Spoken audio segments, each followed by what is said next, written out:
Can you play from here?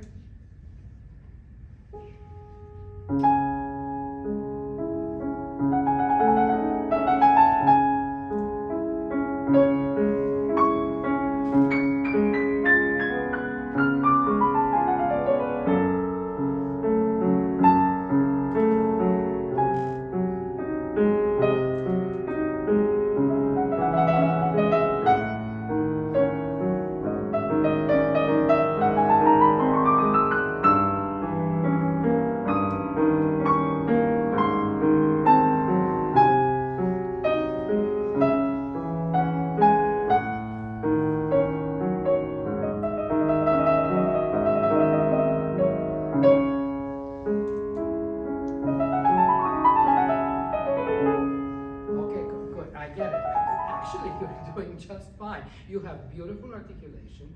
Your fingers are great fingers. You know, again, this is a little bit. Now, Jane is your sister, right? Yeah. So this is a little bit what I suggested to Jane, and that's very, very important actually, because especially in Chopin, there's a lot of ornamentation, right? Which in a way reminds us of Baroque style. Chopin not being Baroque at all, but just a question for everybody now here, since it's a master class situation. Do we actually know who Chopin's favorite composers were? No? No idea? Among them Bach. Sorry? Among them Bach. Definitely Bach was one of them, yes. But there are two more actually. He had three, well, of course he loved, you know, many, many more than that, but he had three that he really kind of worshipped, truly worshipped. And one is Bach, so Baroque. But who are the other two? Because that's interesting when we think of his style of writing. And each one of them is in a way like a pillar of a certain genre and style. So yes, Bach, and then, come on. Mozart. Yes, Mozart. And, Beethoven. no, Haydn. no, Schumann. no, Clementi. no. Handel. Sorry? Handel. No. You see, you are missing a very important element there. Unsurprisingly, because, you know, I understand. But this is also what James is missing a little bit. And that's the key, actually. That's the key that opens the door. It's the third composer. Is he famous? Oh, yeah. Classical or romantic? But possibly not for the type of music that you're thinking of. I'm helping. Opera? Opera composer? Huh? Opera composer? Yes. Donizetti? Rossini? Sorry, who? Rossini? Nope. Bellini? Donizetti? Yes. Bellini. Bellini. And so that tells us something. That tells us, because Bellini was a great opera composer. So what that tells us is really that he thinks of pretty much everything he writes in a vocal manner. In an operatic way and in a vocal manner. Now, to go even farther, I can tell you that on his deathbed, when he was very, very sick and he was dying, he asked for a soprano and a pianist to be brought in and perform for him one of the last scenes, the so-called mad scenes, of a relatively unknown Bellini opera, which is called Beatrice di Tella. So not Norma, not I Puritani, these are the big, well-known Bellini operas, but Beatrice di Tella. He was really into that, and he wanted to hear it as the last thing he heard performed. So he meant business when he said he loved Bellini. And so that gives us a clue as to how he thinks about little notes. Now, I know you're very young. How old are you? 10. Wow. But at 10, you know, maybe go home one of these days and try to listen to one moment from a Bellini opera. Maybe Norma. Just go on YouTube and say Bellini, Norma, see what it shows up, and just listen to it. Okay? Just once, for fun.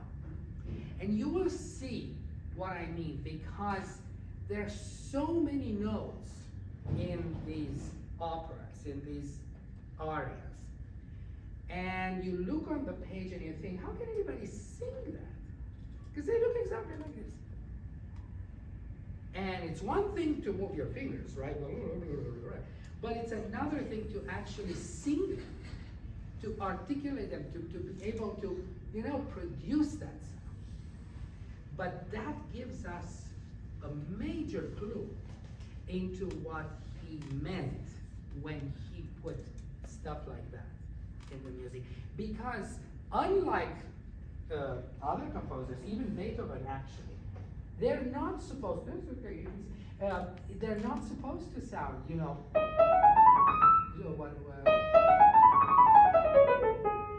not like this. Finger. It's not like, little ants playing there. It's very vocal. That's really how you are supposed to think about it. Not as like a razor sharp. It's not like that. That is true in some other pieces and with some other composers, but not with Chopin.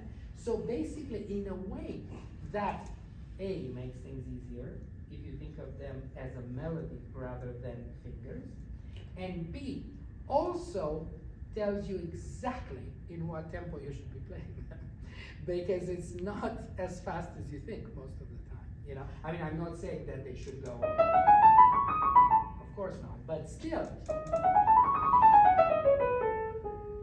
it's all about finding the shape of the melody rather than brr. None of that ever happens in Chopin, including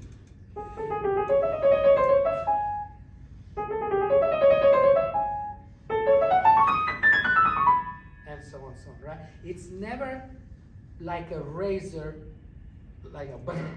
It's always a melody. So keep that in mind. Okay, let's try that. Let's try to think it as a melody.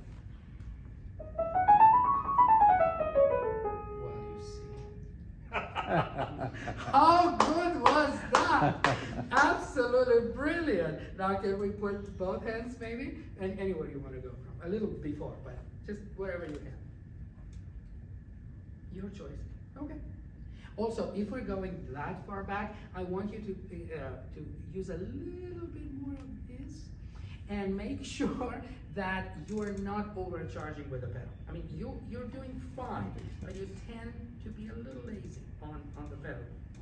A little too much of it, right? Make sure you change it every time there's a new harmony. And change it quickly, not too late, okay? So. Yes.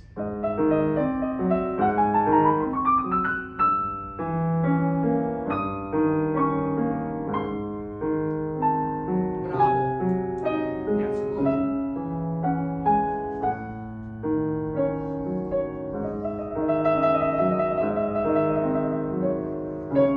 And now sing it.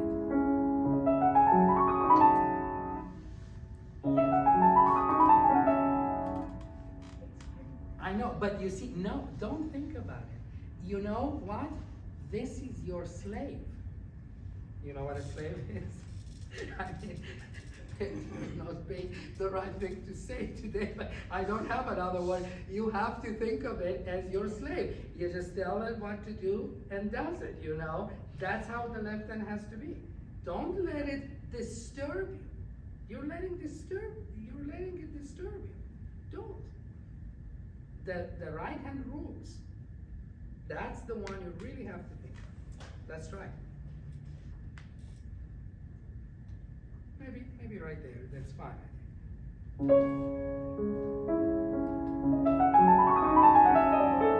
think. That's it. Now the very ending was a little bit razor. Everything else up to there was great. And you know why? Because you were still thinking a little bit of the left hand. Don't. Let it serve you. Nothing more.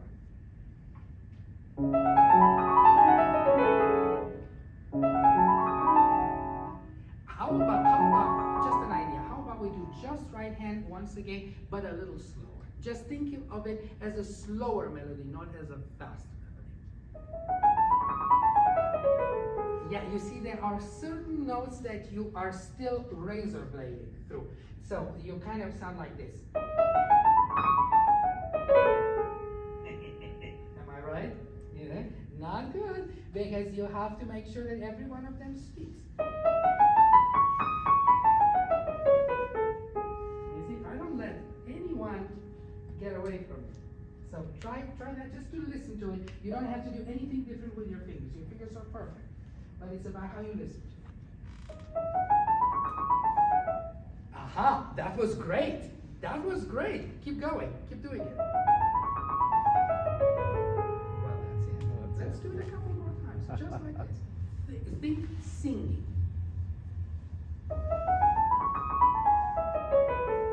Beautiful. And now I'm really going to be mean and ask you to actually sing it. Can you sing it? Yes, you can. Come on. Come on, sing it. Come on, together. I mean, I'm not a great singer. It sounds terrible. But come on, let's both sound terrible. No, it's not. Go one octave down. Okay, but you see, if you think it's so difficult Too to sing high. it, why do you think it's so easy to Yeah, he run has to go through down. it on the piano? It's not. It's the same thing. You have to put in the same effort. That's the secret, actually. It's to think of it as if you had to sing it. And then you'll find the right tempo, the right everything. But you're doing great. Let's just do it one more time. Play it, not sing it. And make sure that it's still a little under tempo. You know, just not yet fast. Just a little slower, but listening to all the notes. No, just right now.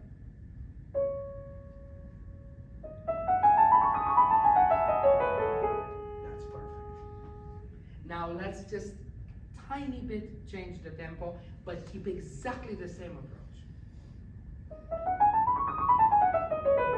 That's exactly it. And honestly, you don't need to go any faster. So now let's try to put the left hand.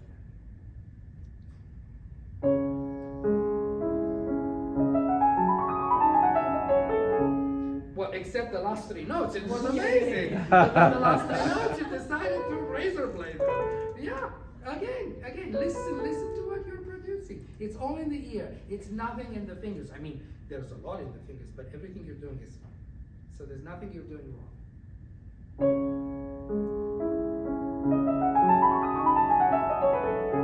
Superb. Keep going. Yeah, no, but you see, that's the wrong approach. And attack. No. Totally the wrong approach. No. The right approach is.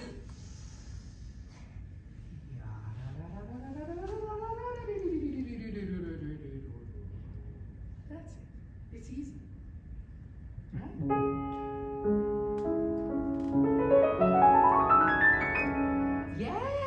Yes, exactly. And then give yourself time once you got there.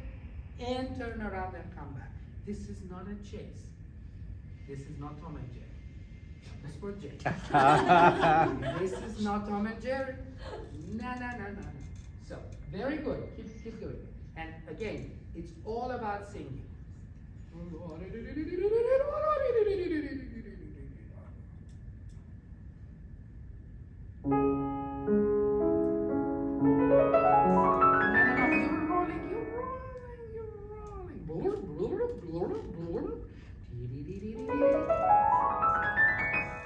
Aha! And even we can actually try. Why don't we try it once a little slower, just right there. Now you see, you're still rolling it. Not quite. You're not getting over.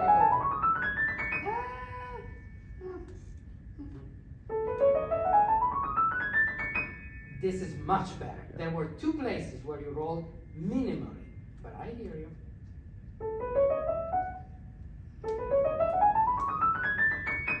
Well, we're talking. Now we're talking. Okay, again, same thing.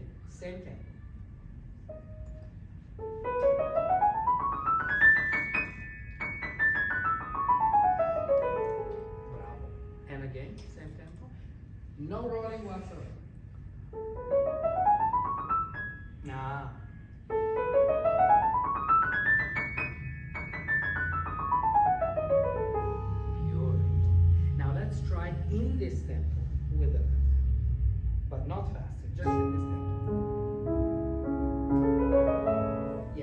very good. No, you're already going faster. James, you're going faster. No, not faster. Look at me, look at me. I see. Attack mode. No attack mode. Leave those shoulders down. Ah. No, I haven't finished. Breathe in. And then out through your mouth. And now let's try.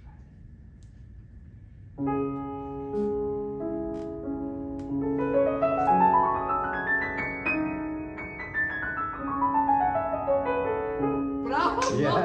That's exactly it! Whoa. That is exactly it! Okay, we agree. Eventually it's gonna go a little faster, right? Yeah. But the attitude is what I'm talking about. You understand? It's not the speed.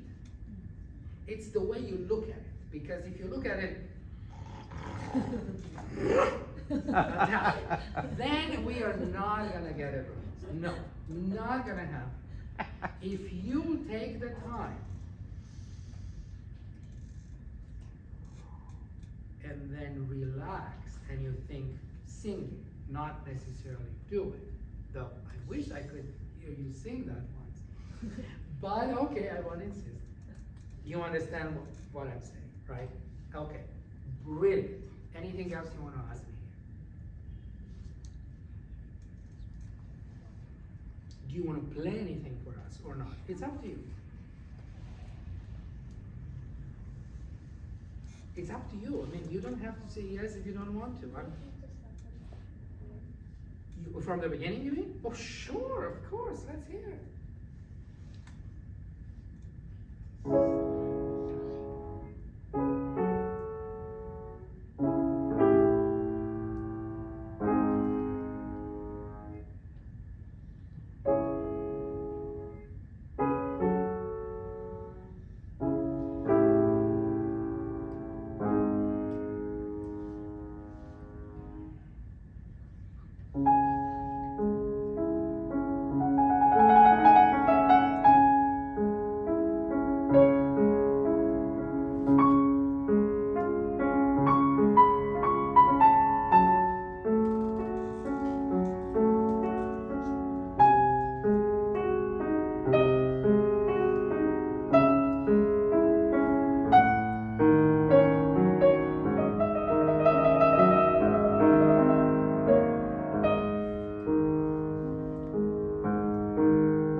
indications in the text, which this time didn't quite have like piano and pianissimo. This is an echo.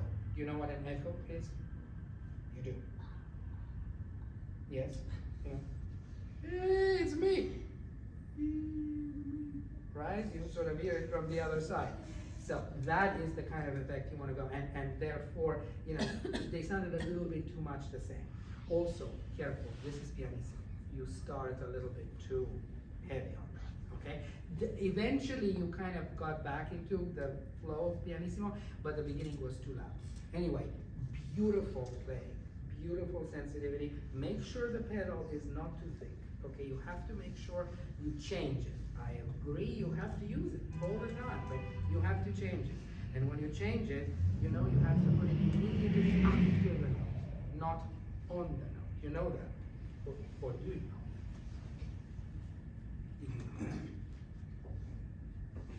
know? No. Yes, you do. This is the way we have to learn how to put the pedal. It's always, you play the note and then immediately pedal, but it's not at the same time. Because that tends to make it dirty a little bit, the sound not very clear. So the way you do it is you play the note, then put the pedal. And the next time you want to refresh it is the same thing. First you play the note, whatever note it is, and then you put the pedal. It's never on. It's ka-chunk. Ka-chunk. It's not clunk. Okay? Bravo. Beautiful job.